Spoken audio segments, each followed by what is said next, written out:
नमस्कार। प्रश्न पत्र क्रम 7 सत्र 5 इसके अंतर्गत हम हिंदी भाषा इस विषय का अध्ययन कर रहे हैं।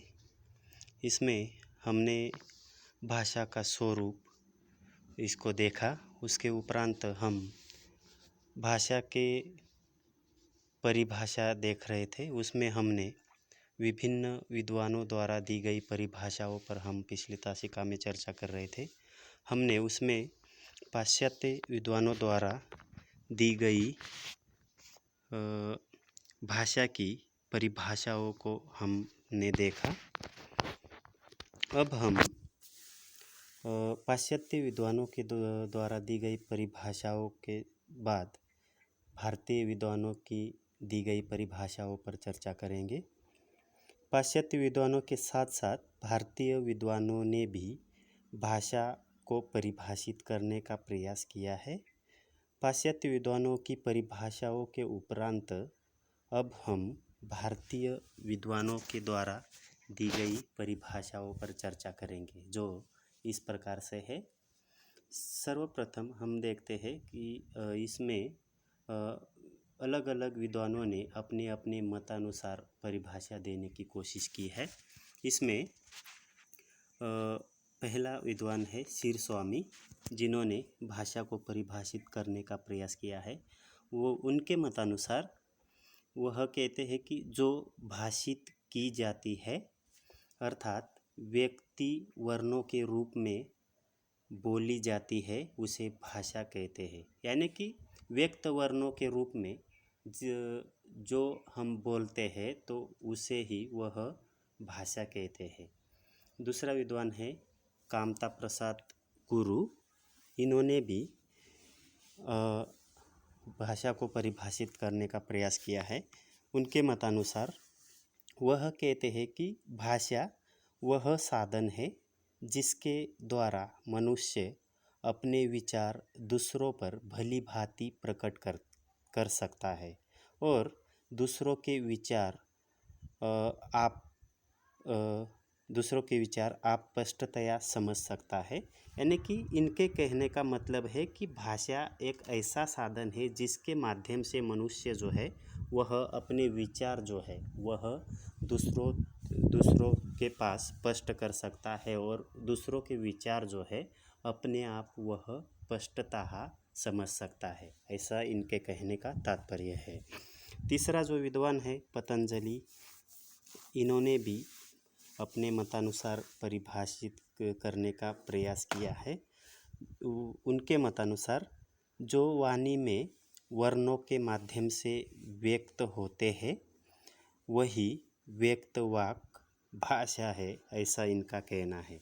यानी कि वाणी में वर्णों के माध्यम से, यानी कि हम जब बोलते हैं मुख से तो वर्ण निकलते हैं और उसके माध्यम से वह अपने विचार जो है वह व्यक्त होते हैं और वही जो वाक होते हैं, यानी कि हमारे मुख से उच्चारित शब्द वही भाषा है, ऐसा इनका कहना है।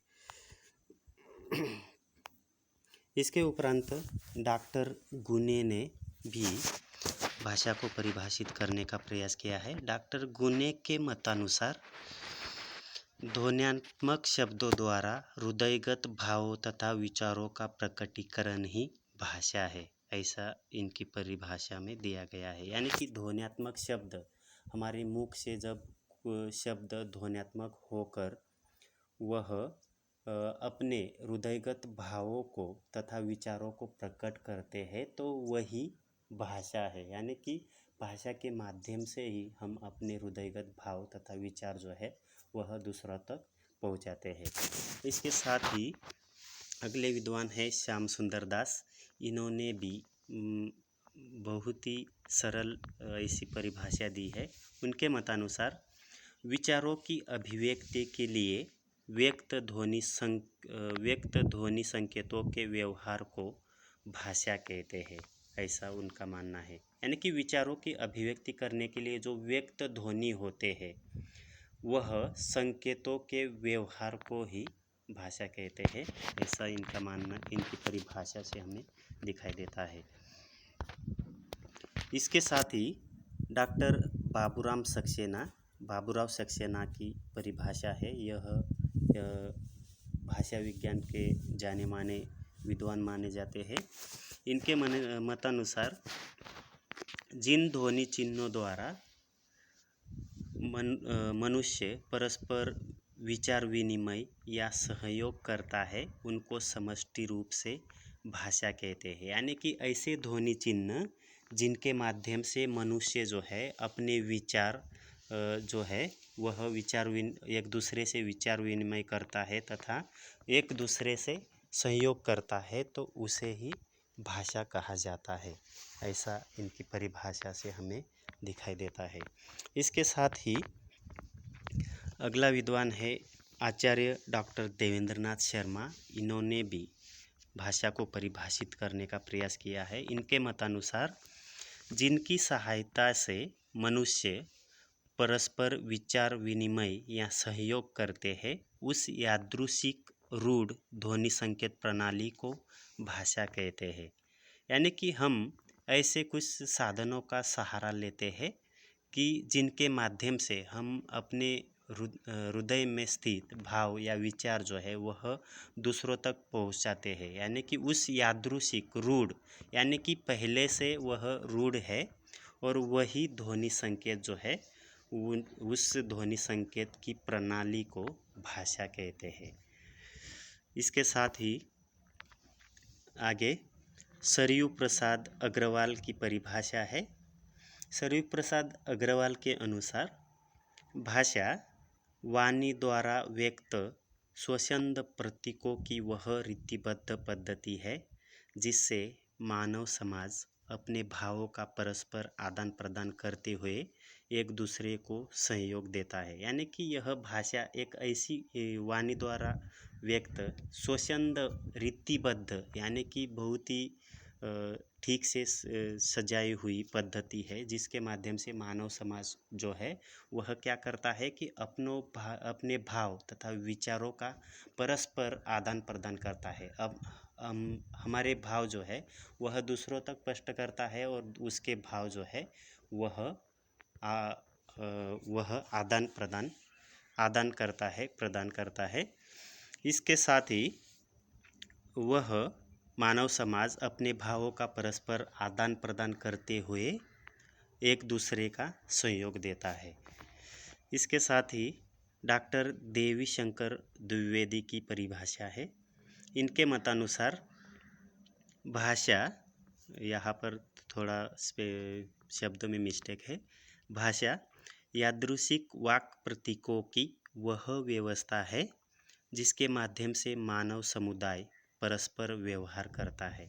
यानी कि यह यादृशिक यानी कि मानी हुई वाक प्रतीकों की, यानी कि मुख से निकली हुई संकेत प्रतीकों की वह व्यवस्था है जिसके माध्यम से मानव समाज जो है वह आपस में मानव समुदाय जो है वह आपस में व्यवहार करता है, परस्पर व्यवहार करता है।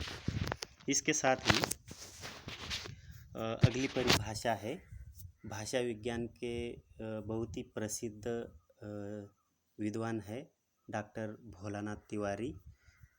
इन्होंने भी परिभाषा दी है जो आज बहुत ही सशक्त या अच्छी मानी जाती है। यह परिभाषा उनके मतानुसार भाषा उच्चारण अवयवों से मूलतः प्राय यादृशिक ध्वनि प्रतीकों की वह व्यवस्था है जिसके द्वारा मानव किसी भाषा समाज के लोग जो है वह आपस में विचारों का आदान प्रदान करते हैं। यानी कि भाषा जो है उच्चारण अवयवों से उच्चारित यादृशिक यानी कि मानी हुई एक ऐसी व्यवस्था है जिसके माध्यम से क्या करते हैं कि मानव समाज या भाषा समाज के लोग जो है वह परस्पर आपस में विचारों का आदान प्रदान करने का कार्य करते हैं और यही भाषा है, ऐसा उनका मानना है। इन सभी परिभाषाओं को देखने के बाद इस तरह भाषा वैज्ञानिकों ने भाषा को परिभाषाबद्ध करने का प्रयास किया है। इन विवेचित सभी परिभाषाओं पर गौर करने पर कुछ बातें हमारे सामने आती है कि चंद शब्दों में भाषा को बांधकर उसकी पूरी तस्वीर जो है वह स्पष्ट करना भी मुश्किल होता है, क्योंकि उसे स्पष्ट करना इतना आसान नहीं है। आलोचना करने पर वह सर्वथा निर्दोष नहीं सिद्ध हो पाती, क्योंकि उसमें कुछ ना कुछ ऐसे दोष होते हैं। किसी में कोई त्रुटि दिखती है तो किसी में कोई, यानी कि हर एक परिभाषा में किसी न किसी प्रकार का दोष या उसमें त्रुटि दिखाई देती है। उसमें व्याप्ति, अतिव्याप्ति जैसे अनेक दोष हमें दिखाई देते हैं, जिन पर परिभाषा बनाते समय ध्यान रखना आवश्यक होता है। अर्थात सभी परिभाषाएं जो है वह सटीक नहीं है, ऐसा नहीं है। कभी कभी अनावश्यक शब्द प्रयोग से लाभ नहीं होता, यानी कि आवश्यक शब्द प्रयोग का होना भी उसमें बहुत ज़रूरी होता है। भाषा का स्वरूप देखते समय भाषा के दोनों, यहाँ पर थोड़ा मिस्टेक है शब्दों में, दोनों रूप देखे जाते हैं। अर्थात अपने व्यापक रूप में नेत्रग्राह्य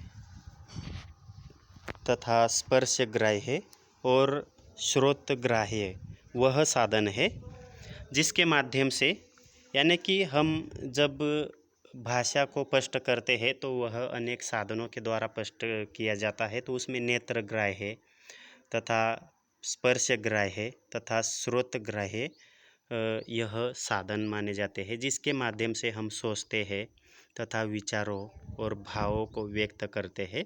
मगर भाषा विज्ञान में हम जिस भाषा का अध्ययन करते हैं वह इतनी व्यापक नहीं है। भाषा विज्ञान में प्रधानता मौलिक भाषा का अध्ययन होता है। उस भाषा के बारे